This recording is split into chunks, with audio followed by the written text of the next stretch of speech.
Making Headlines is brought to you by Merchants Bank, the bank that's service built.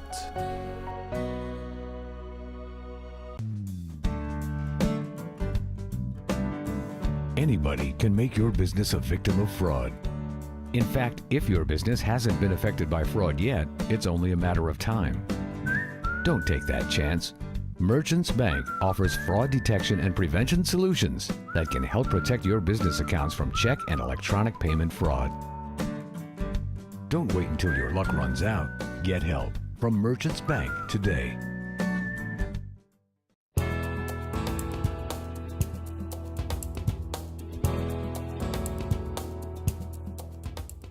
A funding crisis is hitting America's courtrooms. From the nation's highest court to state and district courts, a lack of funding is affecting judicial services. Now, on the federal level, courts have lost nearly 16% of their budget due to sequestration. Testifying before the U.S. Senate Judiciary Subcommittee on Bankruptcy and the Courts in July, Judge Julia S. Gibbons, who chairs the Budget Committee of the Judicial Conference of the United States, said, quote, "If sufficient funding is not provided to the courts, we cannot provide the people of the United States the type of justice system that has been a hallmark of our liberty throughout the nation's history," end quote. Now, while she was speaking primarily about federal courts, our local judicial system has also been facing a funding crisis, experiencing funding cuts 4 of the past 5 years. Winona County Attorney Karen Sonneman believes that part of the lack of funding comes from the fact that people sometimes fail to realize that the judiciary branch is the third branch of a democratic government. People tend to think of, they don't realize or kind of forget sometimes that the judiciary is the third branch of government, and that third branch also requires funding to maintain the system of justice that people have come to expect and that our forefathers and founding fathers of our country talked about in terms of maintaining those 3 distinct branches of government. And so we've seen a funding problems at the federal level, and there are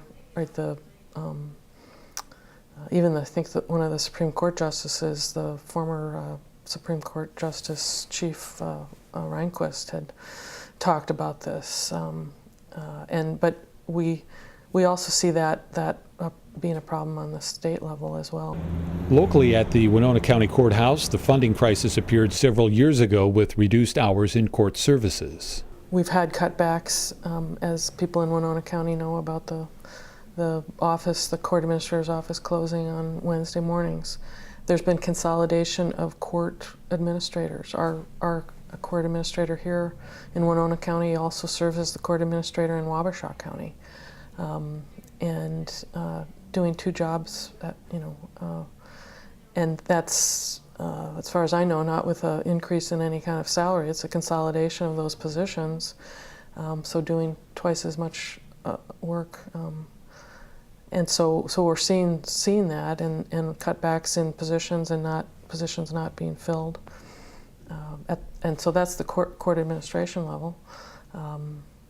So we still have, from when there have been cuts, and I kind of go back to 2003 when things started to really start being cut more. There was never full funding, as far as I was concerned, for the public defense system. That it's not popular to fund services for